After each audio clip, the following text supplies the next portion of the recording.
Hi guys, James at Rampant Lion Reviews again for you today with another beer review. For this one we are going to head up to Scotland once again and we're going to check out my old local brewery from when I was studying chemistry back in Aberdeen. So for this one we are of course going to return to Brewdog. I've done God knows how many reviews from these guys now, but for this one we're having a look at one of their more recent beers. This one is called the 9-to-5 Wizard and it comes in at 7.5%. This one is supposed to be a sort of India Pale Weizen, so it takes the German Hefeweizen base and adds some of these kind of American aroma hops to it, and it's a style of beer that I really do quite like actually. I really enjoy that. I really enjoy a good German Hefeweizen, but they can be really nice when you add some of these New Zealand or American hops to them as well. The Slovenian hops, some of the hops from there, the Styrian Wolf goes really nicely with the Hefeweizen base. And one of the best beers I remember Brewdog ever doing actually was the India Pale Weizen collaboration with Weizen, and that was a really pretty damn awesome beer. So definitely looking forward to this one, and as always I hope you guys enjoy my take on this beer. But anyway, as usual with my reviews, I'll tell you a little bit about the brewery, as I've done many a time with Brewdog, though if you want to get straight to the tasting,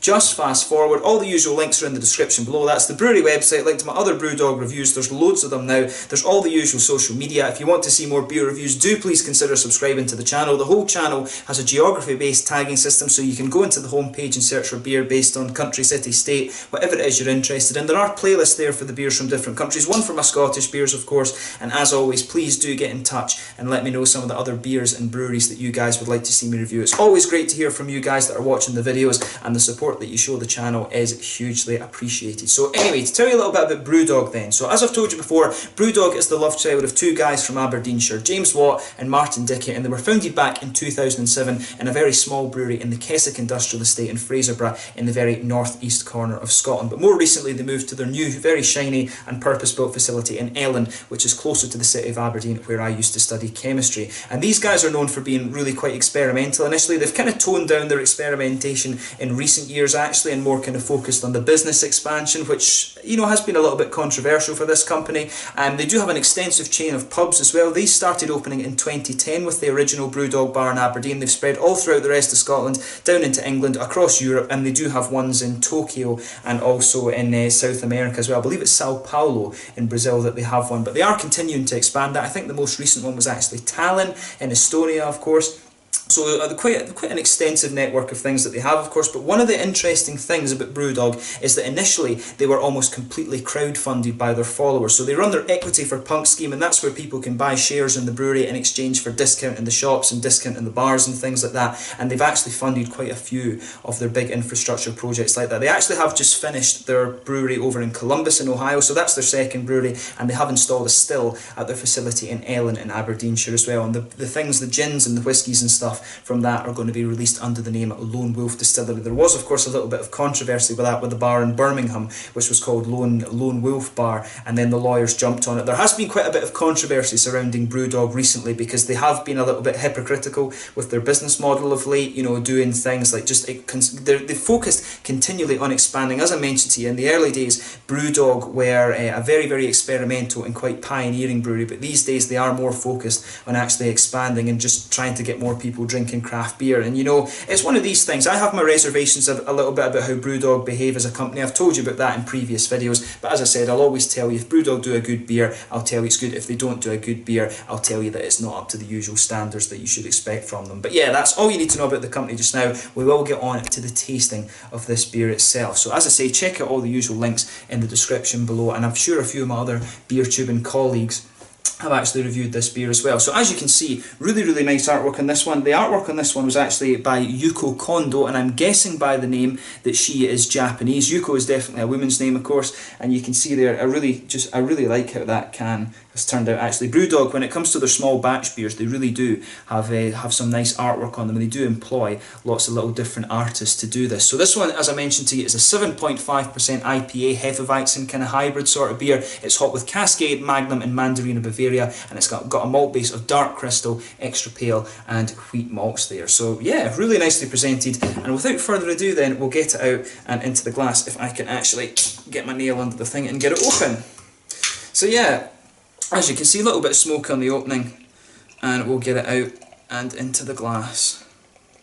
And it pretty much looks exactly as you'd expect. It's a nice kind of hazy golden orange colour actually. And yeah, nice kind of yeah, solid finger and a bit of head, maybe a finger and a half of head I would say on this one, but really quite nice looking beer this. If I hold it up to the light behind me, there's actually quite a lot of bubbles on this glass, maybe there's a few kind of grazies in the inside of it, I need to look at that, but as you can see it's a really nice kind of hazy, kind of medium orange amber. I think that's fair to describe this one. As I say, a finger of a frothy white head on this one, quite a few big bubbles sticking towards the side of the glass and a few little ones just going up towards the bottom of that head there, but overall, you know, it does look pretty nice. So yeah, let's take a closer look at the aroma and see how we get on. Yeah, first thing that's going to jump out at you with this one is definitely that Hefeweizen base. You know, you've got all these typical notes that you expect to the style, the sort of bubblegum, the kind of bready, yeasty sort of thing, a little bit of the kind of clove spice. Yeah, it's actually quite a sweet smell in Weizen, this one. You really can smell that nice kind of wheaty, almost peppery character as well. But this one to me does smell quite sweet. It's kind of sweet in terms of the wheatiness, I would say. Definitely some of that lovely yeasty note and a wee bit of the bubblegum there. The bubblegum note is a little bit more kind of subdued. I always find you get the bubblegum notes a little bit more from the American wheat beers rather than the German ones. The German ones do tend to come out a little bit more bready and yeasty actually, in my opinion. But it smells nice. It's not really that hoppy, this beer. In terms of the aroma, I don't think this one's that hoppy. It really does lean more towards the kind of malty side of things. You can pick up a little bit of the noble character from the Mandarina Bavaria, of course. It's got a really nice... I always find that generally that hop has a really nice, juicy, kind of citrusy orange character, hence why it's called Mandarina, of course. But it also has that typical German noble hop quality, that lovely kind of floral and almost lemongrassy note. You can pick up a little bit of that in this beer, and of course when you have the Magnum, it's a kind of cross between an American and a German hop, so you do have a little bit more of that kind of American high alpha acid sort of spicy sort of thing going on, but you do have a bit of that German noble hop quality as well, and you can pick that up in this beer. I'm not getting too much in the way of the... I would have expected a little bit more in terms of orange from the aroma. You can pick up a little bit of it, but really this one very much leans towards the Weizen sort of thing, but usually Weizen beers are quite low in terms of IBUs and things like that, so probably it's more dry hopping and things they've done this. They wouldn't have added a lot of hops in the early part of the brew with this one. I think it would be more later on at the kind of maybe at the half-hour mark and things when you're going to get a bit more flavour. So I'm sure we will get a little bit more of that in the taste, but definitely in terms of the aroma, this beer really does lean more towards the malty side of things. But I'm not getting a little bit of that grapefruit, and I'm not getting too much of the orange that I would have expected when there's Cascade and Mandarina Bavaria in there. But overall, you know, it does smell like quite a nice beer, and probably the other malts that are in there, like the extra pale and the crystal and stuff, are giving it a little bit more of that bready quality, which was what I was picking up. But yeah, it does smell quite nice. In terms of a Weizen beer, it does smell exactly what you'd expect, but it isn't quite as fruity as I was expecting it to be. But without further ado then, let's get stuck into this beer. So this one is the 9 to 5 Wizard, one of the more recent beers from Brewdog up in Ellon in Aberdeenshire. Let's get stuck in. Slàinte.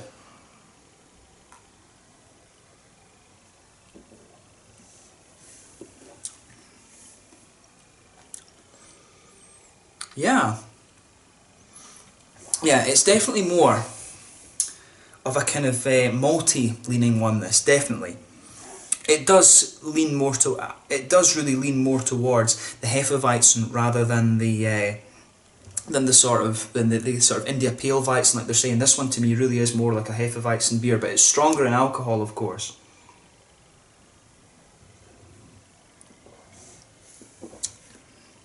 And you do get a little bit more of that hoppiness as you get into the beer, but really, as the aroma was suggesting, it's definitely more of a malty beer, this one. I don't know, and one of the interesting points about this beer, I had a little quick look on Rate Beer to see what rating and things it has. As I always say though, don't take Rate Beer as the gospel of your craft beer. It is a fairly decent resource, but don't take it as the gospel. There's quite a few things you have to consider when you're looking at that. But they had this listed as a Weizenbock, maybe because of the alcohol content. But from the way that this beer comes across, I can actually see where they're coming from with this, because it does have a bit of an almost kind of caramelly note to it, and you do tend to get that. There's different types of crystal malt that you can use, and I think with the dark crystal you can get a little bit more of that kind of caramelly note out of this one, and you can pick that up in the beer. But you can definitely pick up with this one that there's a wee bit more to the malt base, and there is a slightly higher alcohol content than you'd normally expect. But it actually kind of covers it really well. This one's more like a kind of stronger version of a German Weizen beer. It doesn't really have that American kind of punch that I thought it was going to have, but I do like it. I will say that they've done quite a nice job with this one. I think this would be a really nice tap beer actually. But the cans, you know, the Brewdog cans do tend to be fairly decent. I'll say that. But yeah, anyway. In terms of the flavour of this one then, like I said, it comes in and it's actually very, very smooth. That's the other thing you're going to notice about this beer, is just how smooth it is. So it goes right across the middle of your palate. You can feel that nice sort of bready, doughy, yeasty malt base to it. As the flavour progresses a little bit more, you start to get a little bit more of the kind of sweetness from the wheat. You can pick up a little bit of that clovey spice. It's definitely more of a kind of clovey spice to this one than the sort of peppery note, I would say. But there's a nice sort of wee bit, there's definitely a bit of caramel and almost a bit of a biscuity character to this one that comes out as the flavour progresses. You've seen how long it was since I took a sip of this beer, and I'm starting to get some of that almost grainy biscuity character coming out of the beer. But I will say with this one, I think Brewdog have done quite a nice job with it. It is a nice beer, but I wouldn't so much say that it's an India Pale Weizen. To me, it comes across, it does maybe suit that almost Weizenbock quality that Rate Beer are actually saying. It's quite an odd thing to say about that on a beer review, because I have disagreed with Rate Beer on a number of occasions, but I do think I can see why they're saying this one's a Weizenbock, because of the caramelly notes that you can get in the malt base. But in terms of drinkability and stuff like that, I certainly wouldn't hesitate to drink this one again. I do like how all the flavours kind of blend together in that, and definitely in terms of the Weizen, it does lean towards what you'd expect from the German note. It's not as candied as some of the American ones can come across. I always find that with American beers, be it Scotch ales or whatever, when it comes to things like that, the American ones do tend to have a little bit more of that almost candied sugar flavour to them a little bit. Whereas this one is almost like a straight up German malt base. It has that nice breadiness, the banana flavours come out nicely, the sort of bready yeasty notes and the wheat and everything. It just, the malt base on this is really quite nicely done. It would be interesting to see them do this again and just hop it a little bit more and bring it up, bring the IBUs up a little bit, because it does, as I say, it doesn't quite have that American kick that you would expect from the description. In terms of the hops on this one then, in the back corners of the palate you can pick up that it's a little bit earthy, and it's quite a sweet earthiness or a smooth earthiness, and that's the German noble qualities coming out. As you come further forward you can feel there's just a little touch of herbal character there. Then as you come out to the front corners of the palate you can feel that nice kind of almost stereotypical German noble floral character to it. And as you go round the front curve of the palate, there's a little bit more of that kind of lighter lemongrassy note which is coming out, and it just goes together really well. And with the fruits on this one, it's quite interesting too. So if you just go behind the front curve of the palate, you'll feel that little oily bubble that I always mention. And initially you can feel a little bit of that orange, but then it just gets pushed away and you can feel a wee bit of the grapefruit coming out. But for me it's more the orange. The grapefruit's only there for a little split second, and then the orange starts to kind of dominate. As you go further and further into the aftertaste, it's that sort of orangey note from the Mandarina Bavaria that's coming out and just sitting on there. So really, I would say this beer, it does come across as more of a German Weizen, and I have to admit, it's interesting to say that, because one thing I always felt was missing from Brewdog's range a little bit was a good wheat beer. And I mean, they've done them on small batches and quite often, but to me, I think they've done a good job with this. It would be cool to see them keep this one, but also to experiment with that malt base a little bit, and just add different hops to it and things like that. I'd love to try some of these Weizen beers with the New Zealand hops. That's something I've not seen, and I'm not sure if that even really goes on in New Zealand. But for me, it's definitely, in terms of a German Weizen beer, I think this one's pretty good, and I can see why they're saying it's a Weizenbock, like I said. So if that sounds like it suits you, I'm sure it will. But yeah, in terms of the mouthfeel of this one then, I'd say it's mid-bodied.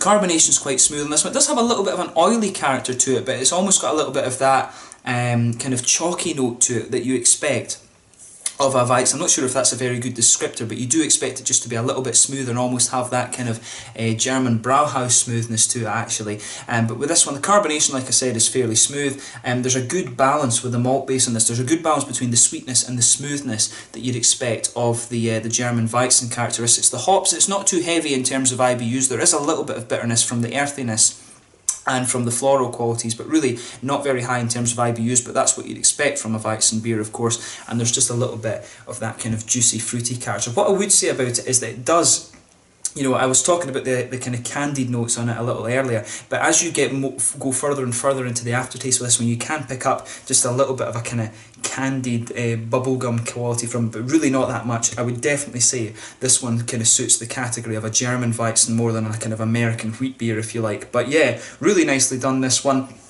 Is it the best beer I've had from Brewdog? Probably not quite, actually. I wouldn't say this is better than the one that they did with Weihenstephan, but you know, I think they're going to find it difficult to beat that beer, but they've certainly done a nice job of this one. I would drink it again. Not my favourite beer I've had from Brewdog, of course, but certainly quite good, and it is cool to see them experimenting a little bit more with the German styles, because I do feel that's something they've been lacking with a little bit in recent times. But yeah, another really quite decent beer from Brewdog, and hopefully they kind of continue in this vein. So yeah, I hope you've enjoyed my take on this beer. As always, let me know your own thoughts on it in the comments section below, and do let me know what your favourite beers are from Brewdog, of course, and let me know what other ones I actually need to have a look at too. So once again, thank you for watching my beer reviews. Until the next time, please like, subscribe, share, all the usual YouTube stuff. As I say, let me know your own thoughts on this one in the comments section below, and until the next time, it's Slange just now. The 9 to 5 Wizard, a 7.5% India Pale Weizen, according to them, from Brewdog in Ellon, Aberdeenshire. According to me, it's a little bit more like a kind of German Weizenbock, but they've done a nice malt base for this one, and I think, as I say, I hope Brewdog do kind of experiment a little bit more with these German malt bases, because they've done a fairly nice job with that one. So until the next time, it's Slange just now, and I will catch you guys very soon. Cheers.